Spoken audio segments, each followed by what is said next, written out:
convocamos al doctor Roberto Chuic, quien es director del Instituto de Investigaciones Epidemiológicas de la Argentina. Roberto, buen mediodía, gracias por este contacto. ¿Cómo están ustedes? Buen día. Bueno, ¿qué es lo que se aguarda que se decida en función de la foto que tenemos en la Argentina hoy respecto a la situación con la pandemia, con el número de casos cómo va creciendo y evolucionando? ¿Cómo estamos hoy? Bueno, Argentina en realidad ha logrado disminuir lo que es la transmisión de este virus. Nosotros en la actualidad estamos en los 4.800 casos, que de alguna manera es un número muy inferior a el que deberíamos tener si no hubiésemos hecho las intervenciones. El tener pocos casos, si bien ha sido un esfuerzo grande de toda Argentina, ha permitido que un número menor de personas sufran las complicaciones graves de esta enfermedad. Nosotros tenemos actualmente en el país y dentro de cada provincia distintos escenarios. Tenemos provincias donde no se ha transmitido el virus, como Catamarca, Formosa, provincias donde hace aproximadamente 24 o 25 días que no hay circulación viral, como son Jujuy, Salta, San Luis, La Pampa, y después hay otras provincias que tienen una circulación del virus muy aislada o relacionadas con viajeros, como es el caso de Chubut, Misiones, que tiene algunos focos, San Juan, Salta, es decir, tenemos provincias que tienen características muy especiales. Y hacia el interior de las provincias tenemos que también hay lugares donde no hay transmisión de este virus desde el inicio de la epidemia. Por ejemplo, Buenos Aires tiene aproximadamente 60 partidos donde no hay transmisión. Provincia de Córdoba tiene varios departamentos donde no ha existido transmisión, lo mismo que la provincia de Santa Fe. Es decir, que no es lo mismo hablar de los conglomerados donde existe transmisión activa, como puede ser Ciudad de Buenos Aires, los partidos que están alrededor de la Ciudad de Buenos Aires, Córdoba, Gran Córdoba, Mendoza, parte Rosario, Santa Fe. Es decir, tenemos diferentes circunstancias que deben ser analizadas para los pasos futuros que se puedan ir dando, ¿no? Bueno, se da un caso muy particular en nuestra ciudad, aquí en Rafaela, donde hubo una explosión en el primer inicio con 21 casos, una ciudad de algo más de 100.000 habitantes, y en donde se dio esto de la transmisión por conglomerado. Hoy Rafaela lleva varios días sin tener nuevos casos y de hecho se negativizaron estos 21 que había. La pregunta es, en esta circunstancia, bueno, en Santa Fe se sigue con la idea de no aflojar en la cuarentena en este tipo de ciudades, donde tiene mucho sector industrial, necesidad de viajes, necesidad de gente que todavía falta llegar del exterior. ¿Cómo se deben conducir cuando se dan estas situaciones? Bueno, en realidad, de alguna manera, cada provincia va estableciendo un cronograma para salir. En términos generales, lo que podemos plantear es que si hay lugares de que no hay transmisión del virus, es decir, no se ha detectado el virus, se deben mantener para todos lo que es el uso de los tapabocas, se debe mantener la distancia física del 1,5 metros a 2 metros y el lavado de manos. Con esas simples medidas nosotros podemos ir retornando a la actividad de alguna manera en distintas zonas. Si hay circulación viral, debemos estimar malas medidas de control. Pero la salida, de alguna manera, el gran foco que donde podríamos nosotros infectarnos sería si tenemos, por ejemplo, que concurrir en un mismo colectivo, en un mismo espacio, en una tráfico, donde vamos todos muy apretados. Si podemos mantener este distanciamiento o nos podemos mover por sistemas especiales, sea bicicleta, moto, auto particular o caminando hacia los lugares de trabajo, estas actividades podrían de alguna manera reactivarse, siempre y cuando en los lugares donde se efectúen las tareas no estemos pegados uno al otro. Es decir, si estoy en una metalúrgica, ya hay un distanciamiento físico por el tema del manejo de las máquinas, etcétera.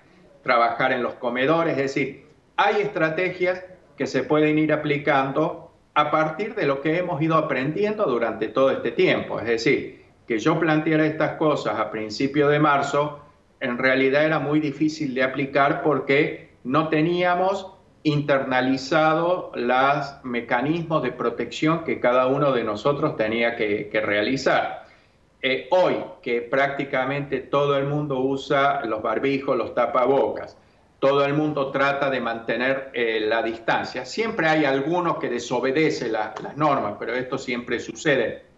Pero no lo tenemos que tomar como que somos la totalidad, sino que es una parte pequeña de gente que no entiende muchas veces lo que son las pautas sociales de funcionamiento más al riesgo de esta enfermedad, ¿no es cierto?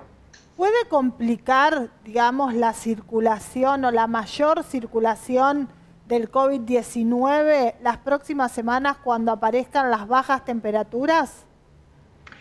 En realidad las bajas temperaturas, este es un virus respiratorio y uno esperaría que este virus respiratorio funcione como son los otros virus, el de la influenza, etcétera. Pero también nosotros sabemos que los otros virus, con estas medidas, los podemos de alguna manera controlar. Es decir, los datos están mostrando que son el tema de la circulación del virus de la influenza ha disminuido de manera importante durante este periodo. Las bronquiolitis de los niños han disminuido también a partir de este no contacto de los niños en la escuela y de la infección. Es decir, que si nosotros mantenemos estos mecanismos de protección de manera social, vamos a poder prevenir también el COVID-19 y estas otras enfermedades. Pero siempre y cuando respetemos. ¿Qué significa? Si estamos en el comedor, no estar pegados unos a otros. Si estamos en un transporte público, dejar distancias entre unos y otros, utilización de barbijos. Es decir, con estas simples medidas nosotros podemos comenzar a controlar el virus y podemos comenzar de a poco a recuperar una normalidad. Lo que tiene que quedar claro es que la nueva normalidad no va a ser igual a la que teníamos antes del 3 de marzo, ¿no es cierto?, cuando tuvimos el primer caso en Argentina. Doctor, sobre el final le pregunto de otro problema que tenemos en cuanto a lo sanitario y que por allí se ve solapado por el COVID-19, que es el dengue. Aquí en la provincia de Santa Fe con muchísimos casos, en Rafaela con más de 580, y es como que también es una complicación esto que se está dando.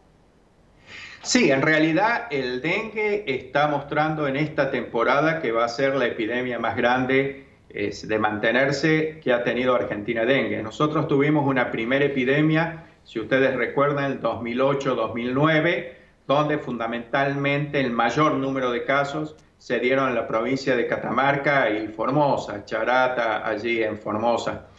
Después tuvimos la del 2015-2016, donde se afectó gran parte de las provincias, y esta que es la del 2019-2020. El problema que estamos teniendo con esta epidemia, si bien es muy importante el número de casos que se están produciendo, es que los periodos entre epidemias se están acortando. Pensemos que de 2008-2009 a los miles de casos que tuvimos en el 15 pasaron aproximadamente 6-7 años. Y entre el 15-16 al 19-20 pasaron 3-4 años.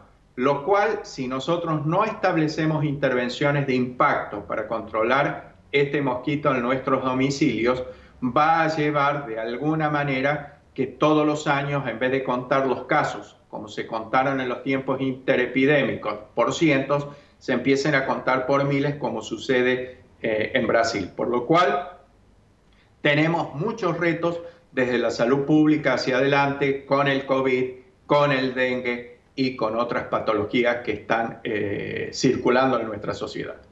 Muchísimas gracias, muy pero muy claro, porque en estos momentos, con todo esto que afecta a la salud y que obviamente nos preocupa como sociedad, lo más importante es llevar mensajes claros y de quienes saben. Muchas gracias.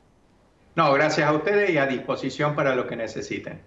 Bien, el director del Instituto de Investigaciones Epidemiológicas de la Argentina, con una claridad absoluta para que comprendamos de qué hablamos cuando hablamos de COVID-19 y de estas nuevas etapas, y sobre todo de dengue también, que nos debe ocupar. Más que preocupar, ocupar. Me quedo con una frase: cuando volvamos a la normalidad, no va a ser la normalidad que teníamos antes de marzo. Claro que sí.